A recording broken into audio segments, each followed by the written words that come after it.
just be a servant. Excel. Excel. If you are saying, oh, me, I can sing, and then you join the choir, don't just join the choir because you have a good voice. Don't just sing because you are given an opportunity to sing on Thursday or Sunday. Sing with a purpose. Sing with a certain responsibility. I remember before I became a preacher as a worshiper, and there's one thing that I always did when I was going to lead worship.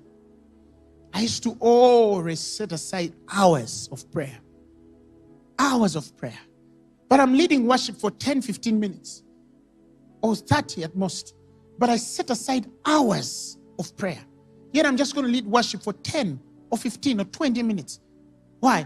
Because I need my spirit to be in the most perfect space that I can give God that worship that so He desires. But there's a worshiper who thinks that you're going to meet with 3, 4 people, rehearse on the songs you're going to sing, and bring your voice and put it on the altar as though you think that God is interested in your voice. God is not interested in your voice. He's not interested in your voice. The Bible says He can even raise stones to worship Him. He doesn't need your voice. He needs the spirit of the worshiper. Because the worshiper has to go certain places before you lead men to those places.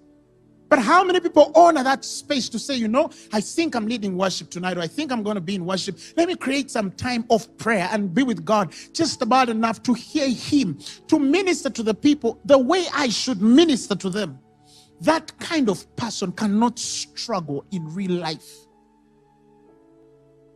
But sometimes the justification of our gifts deceives us from the responsibility of our fervency, for our commitment to the things of the Spirit.